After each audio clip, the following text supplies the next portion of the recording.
je ne vais pas trop insister ce soir. Et je pense qu'au fur et à mesure que nous allons nous rapprocher de la soi-disant élection présidentielle au Togo, nous allons nous faire de plus en plus rares.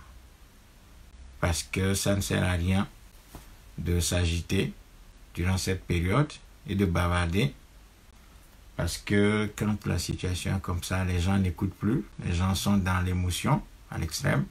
Donc ça ne sert plus à rien de parler et de vouloir conscientiser les gens. Donc au fur et à mesure que nous allons nous rapprocher de la date fatidique du 22 février, nos apparitions vont être de moins en moins fréquentes.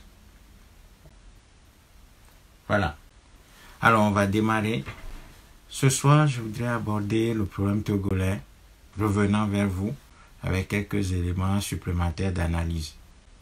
Et c'est avec douleur que nous constatons que notre peuple est amené, encore une fois, sur cette fausse piste électorale qui en réalité est une mascarade supplémentaire en préparation.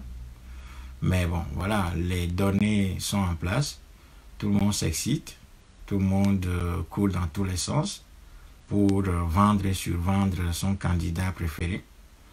Au sein de l'opposition, il y a certains qui sont pour Agbéome Kodjo, d'autres qui sont pour Jean-Pierre Fabre, d'autres qui sont pour Oulu, d'autres qui sont pour Gogué, d'autres qui sont pour quelques menus freutins, hein, donc les descendants de Jacques Amouzou et d'Adani Ifen. Donc il y a quelques Togolais qui courent dans ce sens-là, et puis il y a ceux qui, la tête en bas, comme des zombies, soutiennent Fonya Singwe en service et en mission commandée en sa faveur. Alors tous les ingrédients sont en place pour que nous assistions une fois encore à une mascarade électorale, et les Togolais n'auront leurs yeux que pour pleurer. On va encore enregistrer des morts, des blessés et des réfugiés.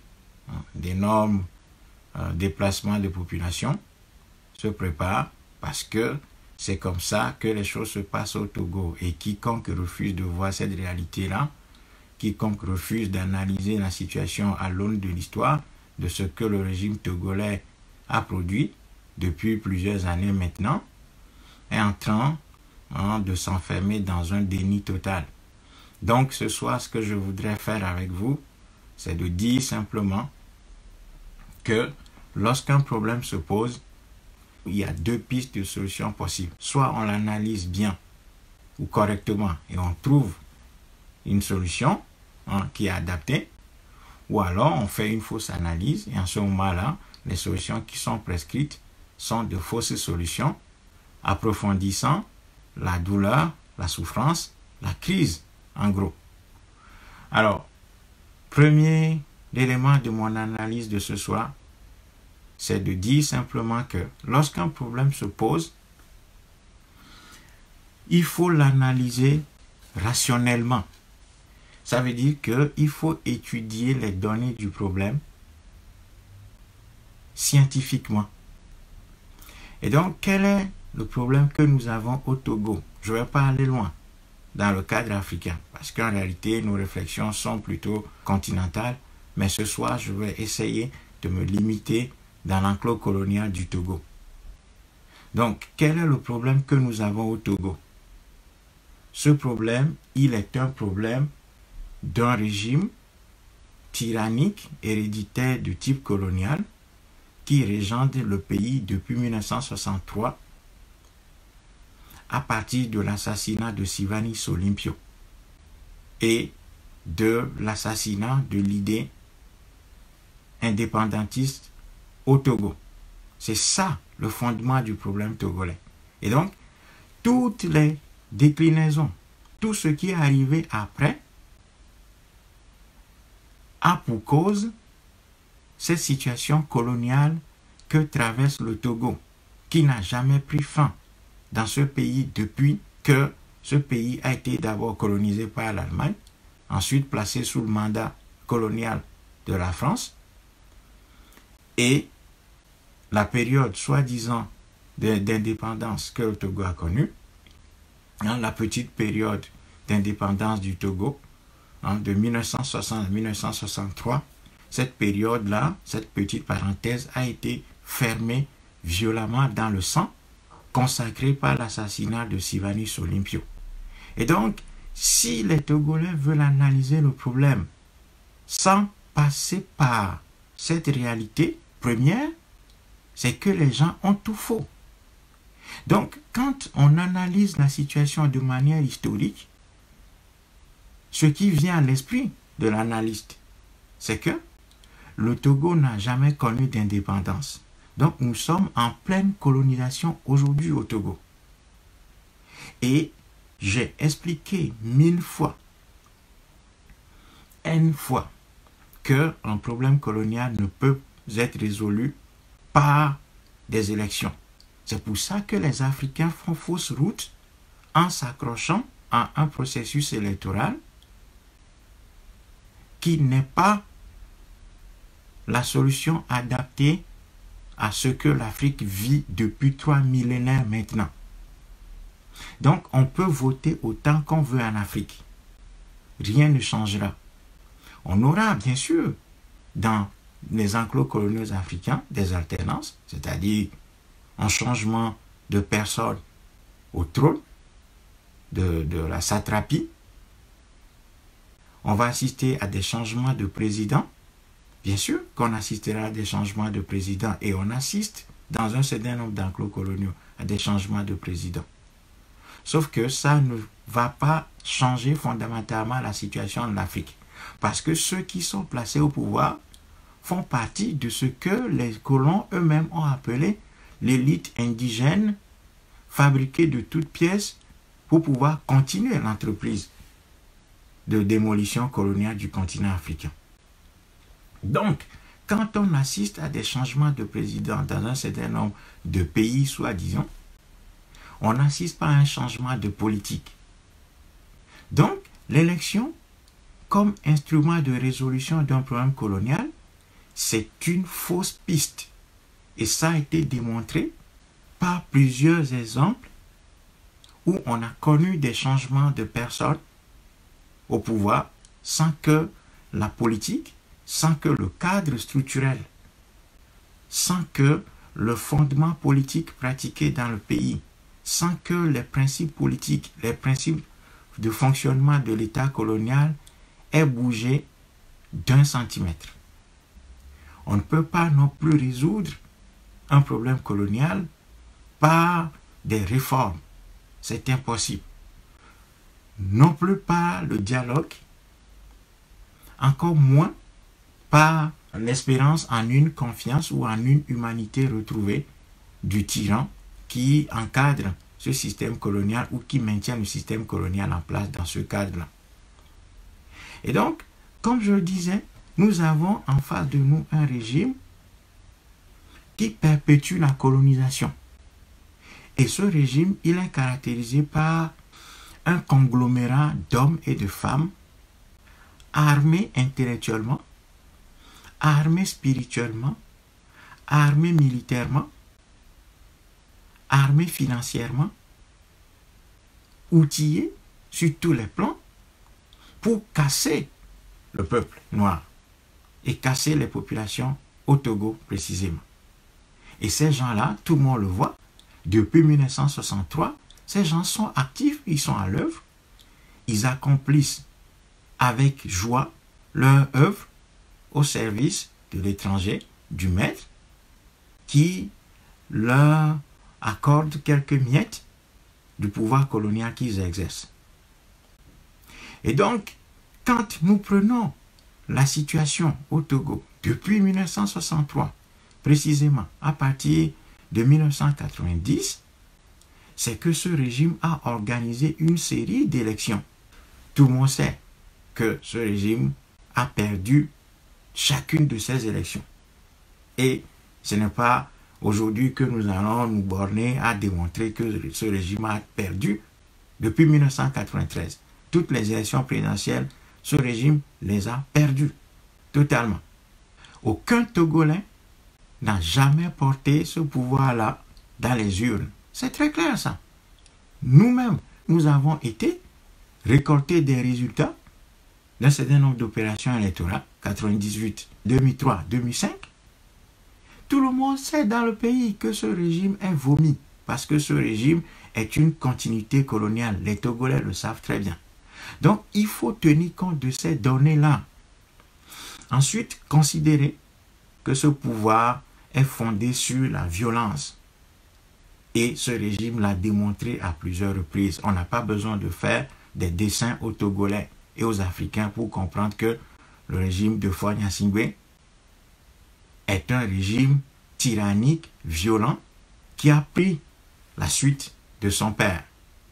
Et ces gens, ils sont très clairs. Ils ont de l'argent, ils ont du soutien, aussi bien à l'intérieur qu'à l'extérieur. À l'intérieur, ils bénéficient du soutien d'une petite minorité armée financièrement, armée de tous les moyens médiatiques qui contrôlent la production de la pensée et de l'opinion, le façonnement de l'opinion. Ils bénéficient avant tout et après tout de l'élément central qui est la maîtrise de la violence étatique et privée, donc des milices. Et ces gens-là, à chaque fois que le peuple togolais réclame son dû des urnes, ils déploient la violence, ils déploient l'armée, la police, la gendarmerie, en plus des miliciens, pour tuer, massacrer, violenter, casser, piller, brûler des maisons, s'attaquer aux biens des Togolais, chasser des gens vers l'extérieur, les pousser à l'exil, forcé, et ces gens s'installent. Donc à partir du moment où ces gens détruisent la contestation par le biais de la violence militaro-policière et milicienne, ils s'installent et c'est tout. On n'entend plus parler de la contestation. Ça a été répété 1000 fois par ce régime. Et donc ça ne va pas changer en 2020. Donc à partir du moment où Faure Gnassingbé se proclame candidat à ces soi-disant élections, c'est clair que ces gens, ils sont dans la logique de conservation du pouvoir. Peu importe ce que les Togolais vont voter dans les urnes. Et peu importe le choix des Togolais, que ces gens n'ont jamais respecté. Ils s'en foutent. Parce qu'un régime de type colonial n'est pas fondé sur la volonté populaire. Le choix du peuple lui importe très peu. Le choix du peuple n'entre pas dans la logique de ce pouvoir-là. Donc, objectivement, scientifiquement, les Togolais ne peuvent pas penser qu'en 2020, ce pouvoir va changer les règles du jeu. Ça, c'est l'élément fondamental qu'il faut garder à l'esprit à tout prix. Ce régime utilise la violence et l'argent pour paralyser l'intelligence des Togolais, leur courage, leur faire peur, les affamer pour mieux les attirer dans ses filets, faire en sorte que la faim, la soif, le besoin créé artificiellement pousse les Togolais à des comportements de trahison, de soumission, de génuflexion, des comportements qui les poussent à quémander la pitance de ce pouvoir-là. Ça, ce sont les éléments objectifs qui constituent le problème ou l'équation togolaise. Ensuite, ce régime a semé la méfiance et la jalousie infondée, sans raison, entre nous les Togolais. Ce régime a créé ce qu'on appelle la pomme de discorde entre nous, ce qui fait que nous ne nous entendons pas sur l'essentiel. Et c'est de bonne guerre pour lui. Et ce pouvoir continue de manipuler les petites divergences de sorte que les Togolais soient toujours dans des batailles qui neutralisent leurs forces tout en épargnant ce pouvoir-là. L'indifférence, les petites guerres infondées, sans raison, la jalousie, la haine, les détestations cordiales, parce que ce régime a créé une ambiance de merde dans ce pays. Et ce régime entretient une ambiance de merde dans ce pays. C'est fait à dessein. Donc, si on analyse tous ces éléments-là, une crise économique qui dure depuis 1963, parce que ce pays n'est pas dirigé. Ce pays est en train de mourir depuis 1963, depuis l'assassinat de la pensée indépendantiste dans ce pays. Depuis que la petite parenthèse de 60 à 63 a été fermée violemment, le pays est en train de mourir à petit feu. Et tout le monde le voit. Donc, les élections ne sont pas adaptées à ce pouvoir-là. C'est pour ça que je nous appelle à faire l'exercice de l'analyse rationnelle de ce régime-là. Et si nous faisons cet exercice-là, encore une fois, la solution que nous prescrit ce régime-là, ce n'est pas la solution électorale. Ce n'est pas la solution électorale. Ce n'est pas la solution du dialogue.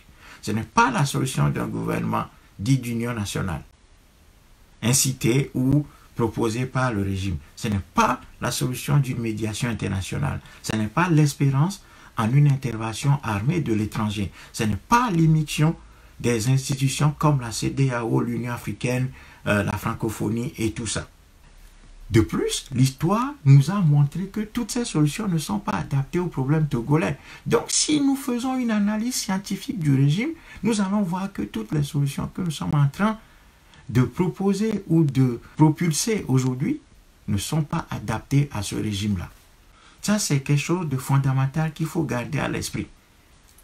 Comme les Togolais sont en train de fausser, parce que beaucoup de gens ne veulent pas se livrer à cet exercice intellectuel qui est difficile, qui demande la rigueur, qui demande la méthode et qui appelle au courage politique, à la lucidité, pour voir l'ensemble du parcours historique de ce pouvoir-là, son déploiement, son fonctionnement, ses principes de fonctionnement, son idéologie, sa stratégie, ses tactiques, sa cohérence stratégique depuis 1963. C'est un exercice qui est rigoureux, qui est difficile, qui nous confronte à nous-mêmes, et donc ça fait peur. Et pour éviter ça, qu'est-ce que beaucoup de Togolais font? Les gens versent plutôt dans ce que j'appelle la pensée magico-spirituelle. La pensée magico-spirituelle caractérisée par des incantations. Donc, comme on a peur de faire l'exercice intellectuel rigoureux de l'analyse politique, historique, économique, stratégique, tactique de ce pouvoir, eh bien, on va faire quoi? On va se borner à faire une sorte d'analyse qui énonce des miracles, fondés sur la bonté divine qui va se manifester au moment inattendu. Donc, en gros, il y a quelques Togolais qui sont en train de nous dire, depuis plusieurs années, et ça s'accentue ces derniers temps, avec l'intervention de Kpodjo, de Monseigneur Kpodjo, en nous faisant croire que, à un moment donné, Dieu va intervenir lui-même et va résoudre le problème togolais. Parce que Kpodjo serait un envoyé de Dieu qui a découvert la solution miracle, c'est-à-dire donner le sceptre de la conquête du pouvoir, ou bien le sabre de la conquête du pouvoir à un certain Agbeome Kodjo, qui va, du haut de son appartenance ancienne à ce régime, aller chercher le pouvoir tout simplement. Et le PT va croiser les bras pour dire, bon, maintenant Agbeome a gagné, on lui donne le pouvoir. Et c'est ça que j'appelle la pensée magico-spirituelle. Il y a un certain nombre de Togolais qui sont en train d'ancrer ça dans la tête des Togolais aujourd'hui, sous prétexte d'analyser la situation. Et ils disent aux Togolais, ne vous inquiétez pas, faites confiance à Kpodjo, faites confiance au choix de Kpodjo, faites confiance à Agbeome, faites confiance aux élections, et attendez seulement le miracle divin se réaliser. Nous, on n'a pas besoin de souffrir, nous avons seulement à croire. Nous avons besoin seulement de croire à l'intervention de Dieu et nous verrons que Dieu fera un miracle pour nous en faisant d'Agbeome le libérateur du Togo, sous prétexte que Agbeome bénéficie de son expérience au sein du RPT et ensuite choisi par un prélat qui serait l'envoyé de Dieu sur la terre togolaise. Ce qui est complètement faux, ce qui est une bêtise incommensurable. Et cette bêtise-là dépasse toutes les dimensions de l'intelligence. Parce que on ne peut pas analyser objectivement, scientifiquement, méthodologiquement, raisonnablement le régime togolais et aboutir à la conclusion que c'est par le biais de la pensée magico-spirituelle que ce problème sera résolu. Ce Dieu, il était où avant? Ce Dieu qui va libérer les Togolais en 2020, il était où avant? Si l'élection pouvait jouer un rôle dans le processus que les Togolais connaissent depuis 1963, déjà en 1993, les Togolais auraient déjà connu le changement dans ce pays. Parce que les Togolais en 1993 avaient voté contre ce régime. Donc, il faut qu'on sorte de cette pensée magico-spirituelle qui est en train de perdre les Togolais actuellement. On ne peut pas penser que sans une action humaine, sans un travail humain, sans un travail stratégique, douloureux, méthodique, qui va impliquer les Togolais dans leur propre libération, penser que ce régime va tomber de lui-même parce que Dieu aura décidé d'intervenir de cette façon-là, c'est quand même énorme. Et il faut être africain pour penser que le moteur des changements historiques, c'est plutôt l'action divine et non l'action humaine. Or, l'histoire, fondamentalement, est fondée sur l'action humaine. C'est l'action humaine qui est le moteur du changement. Tout ce qui a comme progrès ou comme régression est du fait de l'homme.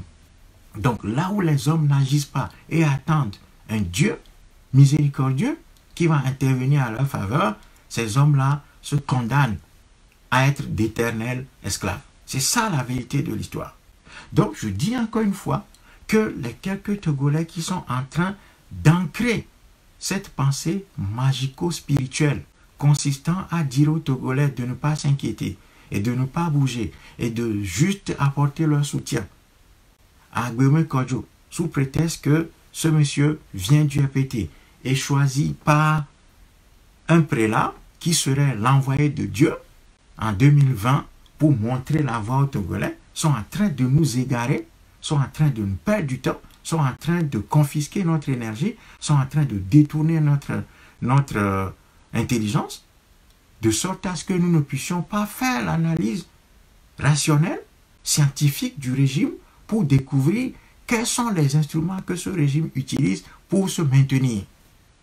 Et ce n'est qu'en faisant cet exercice intellectuel, scientifique, de l'analyse des instruments sur lesquels ce régime se fonde et se base depuis 1963 que nous allons pouvoir élaborer les solutions qui sont adaptées à ce régime-là. Pas la pensée magico-spirituelle qui consiste à dire aux Togolais, ne vous inquiétez pas, Dieu va faire un miracle pour nous. Non. Non.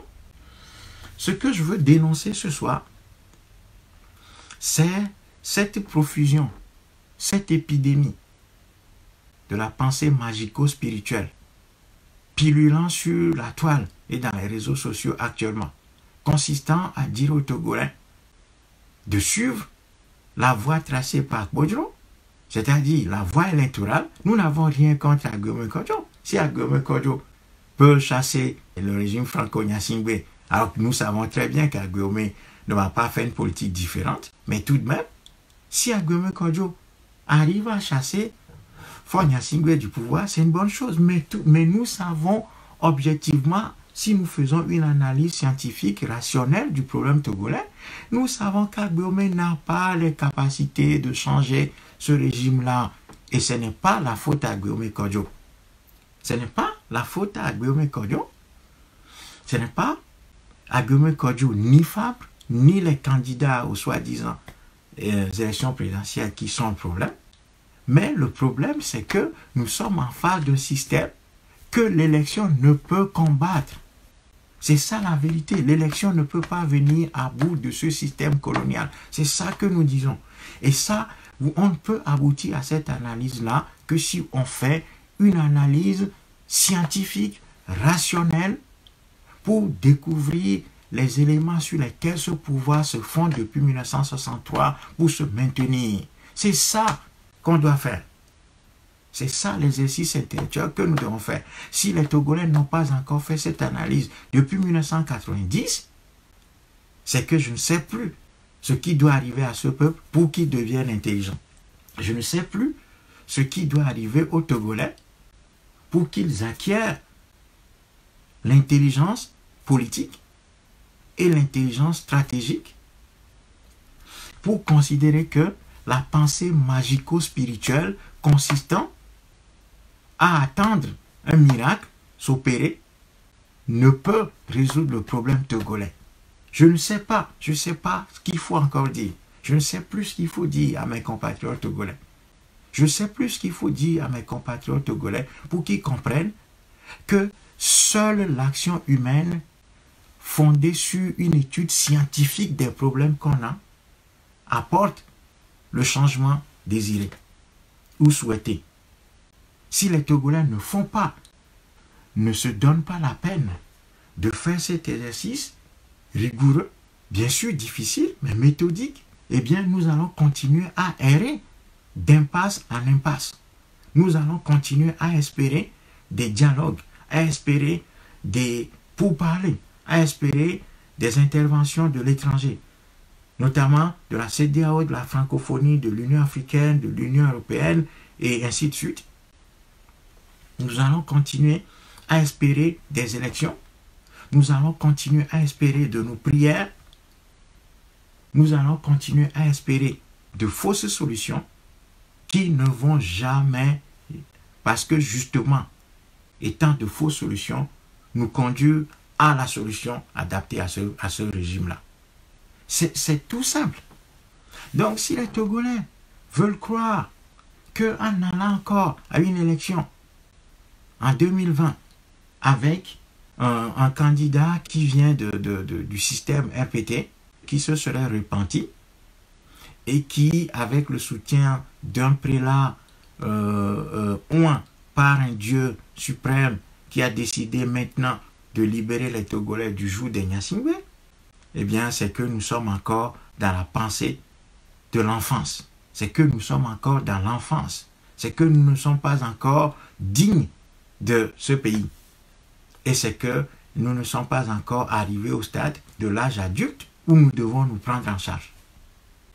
C'est douloureux de parvenir à cette conclusion. Mais si les Togolais continuent de vouloir trouver une pensée ou bien des solutions magico-spirituelles aux problèmes togolais, c'est que ce régime va continuer son déploiement.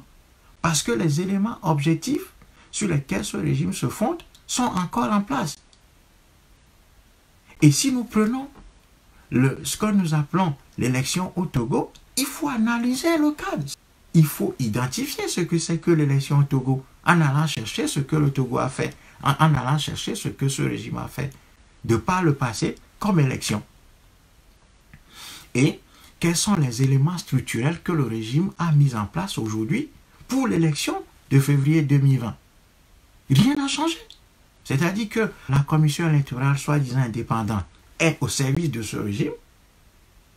Le texte électoral, donc le code électoral, est au service de ce régime, en faveur de ce régime.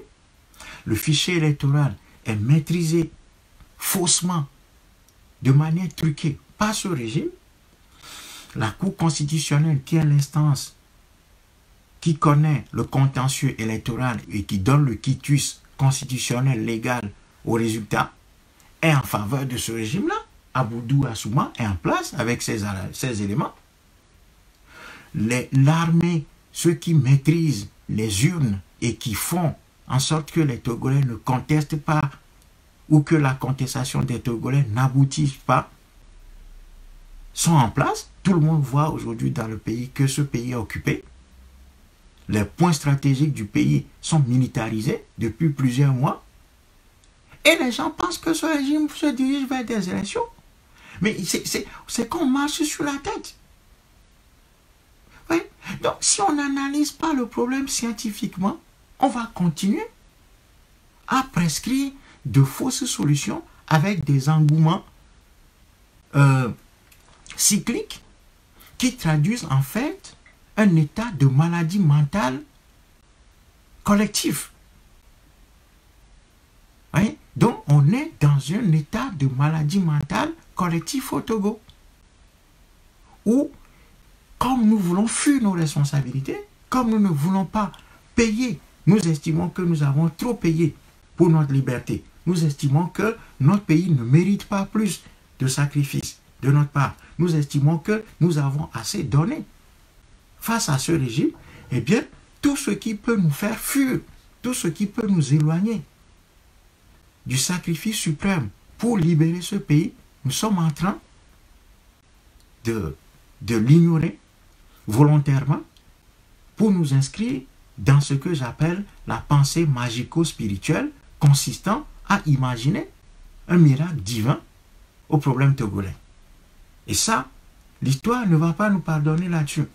Si nous continuons comme ça, et puis qu'un certain nombre de nos frères de la diaspora, qui voient très bien comment fonctionne le monde, qui sont en Occident et qui voient très bien que ce monde est fondé sur la raison, sur des calculs froids, au lieu de nous soutenir et d'accompagner les idées que nous émettons, ces gens-là sont en train de faire un travail de régression, un travail de sape, un travail de sabotage, en détournant les Togolais vers ce que j'appelle la pensée magico-spirituelle, en leur disant, ne vous inquiétez pas, tous les signes sont là aujourd'hui pour montrer qu'en 2020, il y aura l'alternance, parce que non seulement nous avons un ancien cacique du régime qui est Agbeome Kodjo, qui va être candidat unique, qu'il faut soutenir en quelque sorte, candidat commun ou je sais quoi, qui aura le soutien de l'armée, et de quelques caciques du régime qui voudraient le changement sans jamais oser en parler publiquement, parce qu'Agbeome, soi-disant, va leur garantir l'impunité, ce qui est complètement faux. Et ensuite, que, comme le signe des temps ne trompe pas, nous avons un prélat nommé Monseigneur Kodjo, qui a désigné pour le peuple togolais le Moïse qui va le libérer. C'est complètement enfantin. C'est complètement enfantin. Parce que les données du problème ne sont pas celles-là. Les éléments qui constituent le problème togolais ne sont pas ceux-là.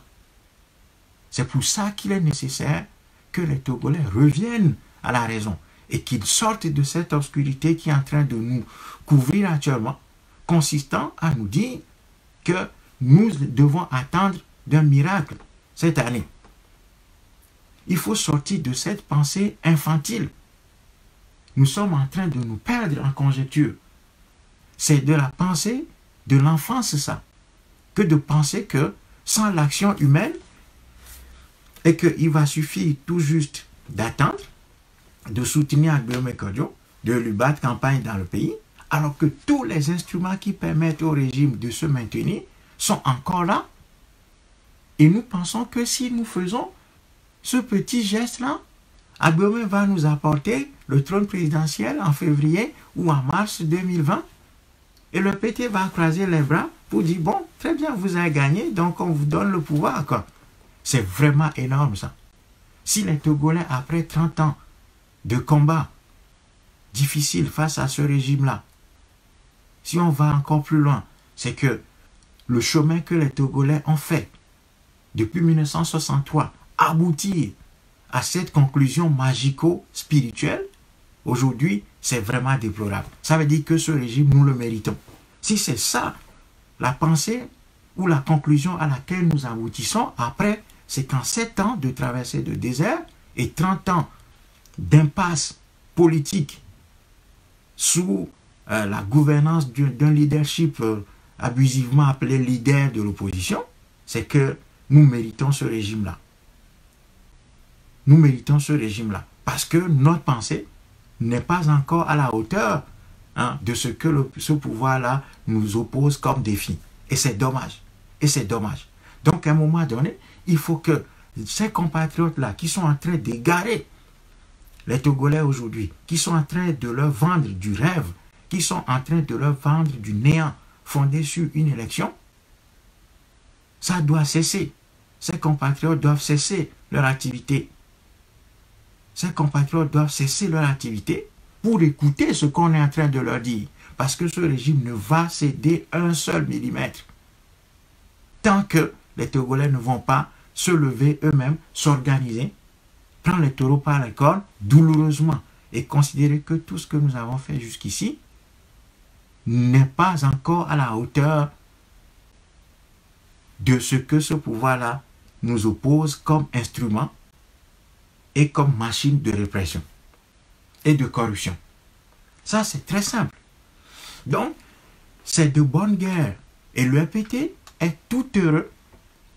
Le régime franco-gnassingbé est tout heureux, est tout content de voir que cette pensée magico-spirituelle est en train de prendre la place et de jeter le voile sur la pensée rationnelle, scientifique, qui analyse les données du problème togolais scientifiquement, pointant les éléments constitutifs du problème, pointant les données du problème pour les analyser et ensuite prescrire la solution qu'il faut à ce problème-là. Donc, si nous laissons la pensée magico-spirituelle triompher, nous sommes définitivement morts. Ça, c'est très clair, ça. S'il y a des Togolais qui pensent que Dieu va faire quelque chose dans ce pays en 2020, ils se trompent. Ils se trompent. Parce que même le peuple, soi-disant le peuple élu de Dieu, qui est les Juifs, ces gens-là, pour survivre dans ce monde-ci, ils sont organisés, ils sont armés pour combattre les Palestiniens, leur voler leur terre. Donc, ce n'est pas nous, les Africains, ce qu'on appelle les descendants de Cham, donc la race entre guillemets maudite par Dieu, que Dieu allait secourir. Donc, il faut que les Togolais sortent, je vous en prie, il faut qu'on sorte de cette pensée magico-spirituelle, religieuse, qui nous amène sur une fausse piste actuellement. Parce que les données du problème sont simples et sont claires. Il faut voir le régime togolais tel qu'il est et analyser son parcours. Quels sont les instruments qui lui permettent de se maintenir depuis 1963? C'est ça. Et si on arrive à découvrir ces données-là du problème, là on construit les solutions qu'il faut.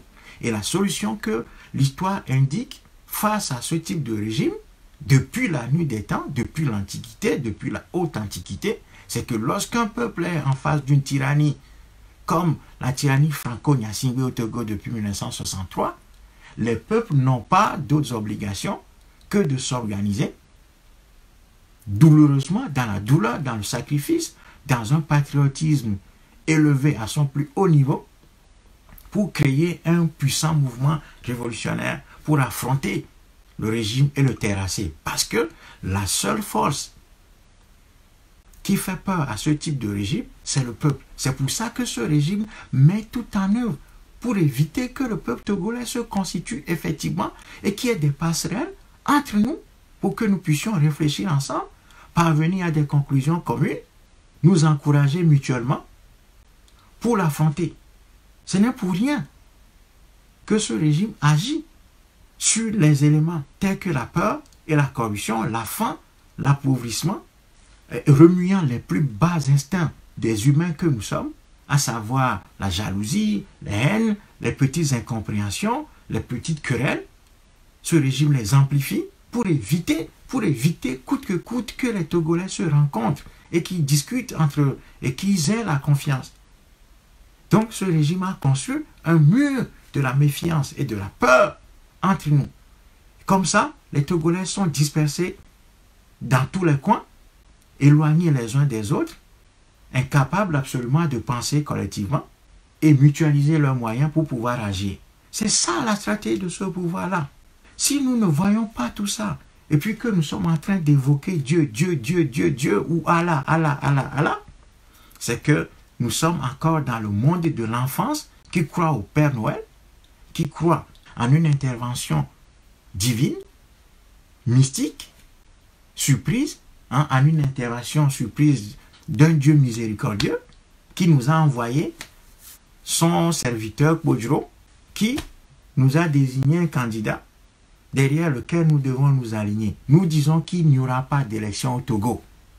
Il y a les données historiques, scientifiques, pratiques sont là pour nous dire qu'il n'y a pas d'élection au Togo. Il n'y a jamais eu d'élection au Togo et il n'y en aura pas. Ce régime ne fera pas d'élection.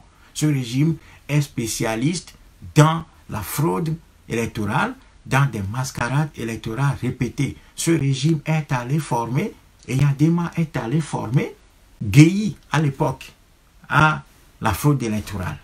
Ce régime a outillé des régimes comme celui de Blaise Compaoré au Burkina Faso pour faire les fraudes électorales. Ce régime est allé au Congo de Denis Sassou Nguesso pour former Denis Sassou Nguesso et son régime à la fraude électorale. Ce régime est allé partout sur le continent africain pour déceler les méthodes les plus viles pour frauder les élections. Ce régime est allé partout dans le monde pour trouver les méthodes les plus rébarbatives, les plus arriérées, les plus diaboliques pour maintenir les Togolais dans la misère intellectuelle d'abord et ensuite matérielle. Donc ce régime ne fera pas d'élection. Ce régime s'est spécialisé dans des mascarades électorales répétées.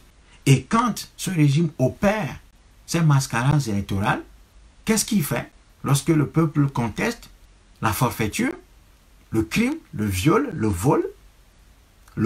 du suffrage?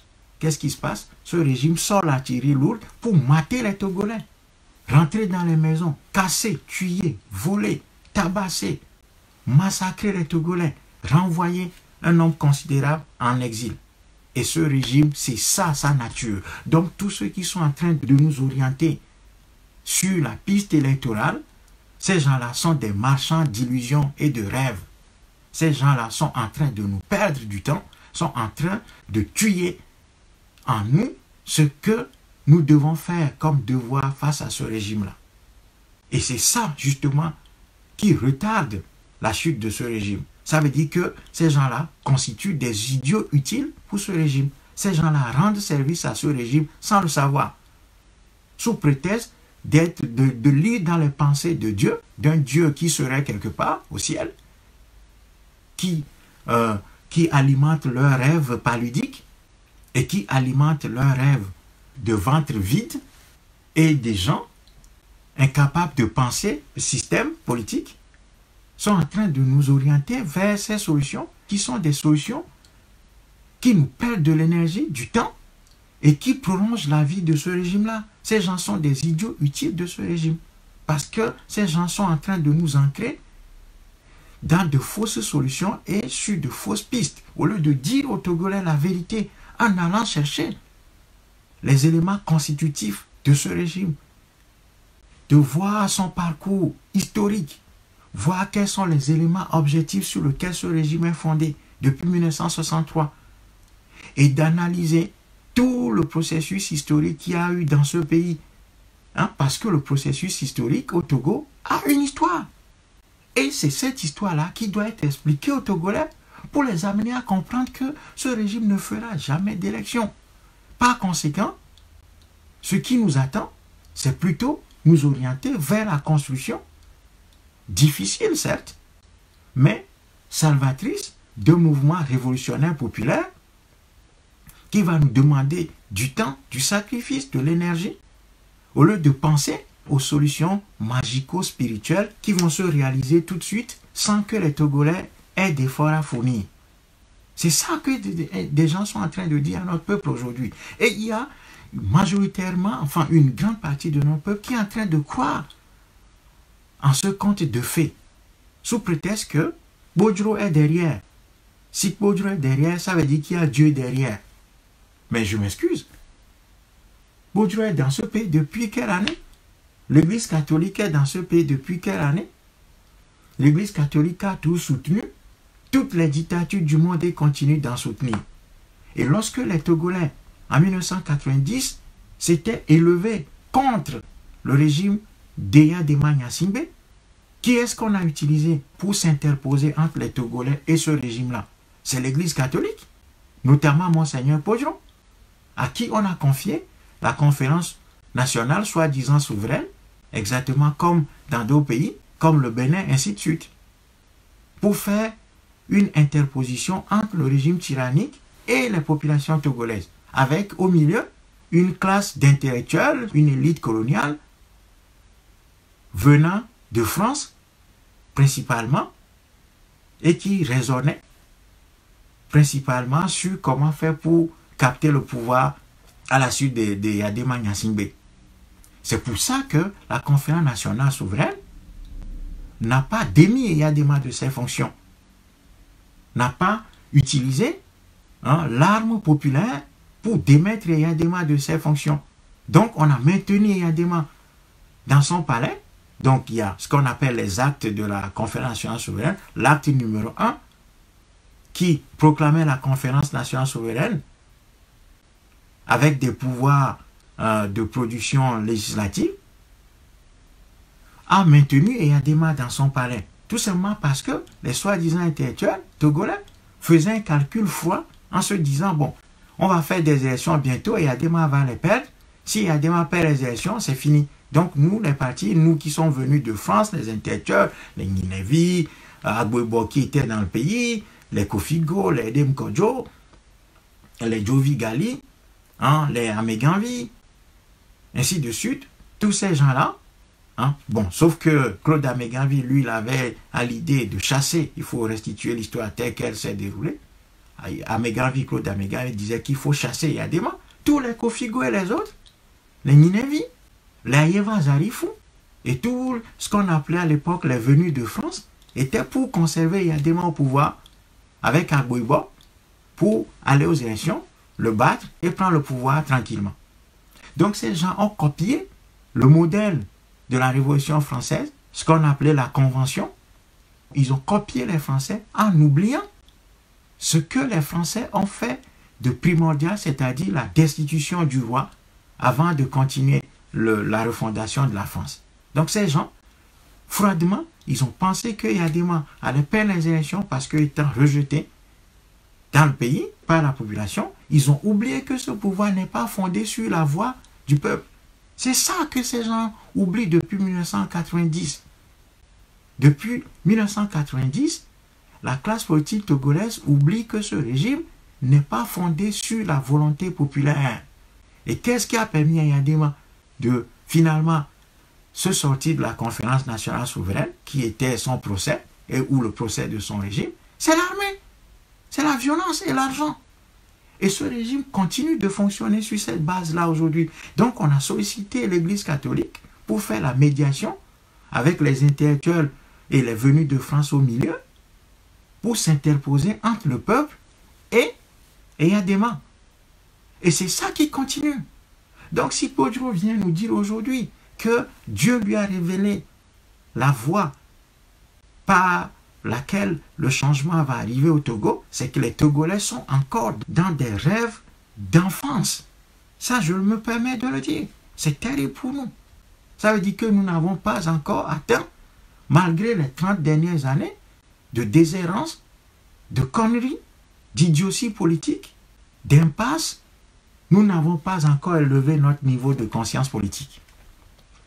Voilà pourquoi je veux m'insurger ce soir de manière radicale, de manière ferme, contre cette épidémie de paroles bibliques, de paroles biblico-mystiques qui est en train d'endormir les Togolais actuellement avec cette fausse solution électorale, sous prétexte que Podjon est derrière et que tout va rouler.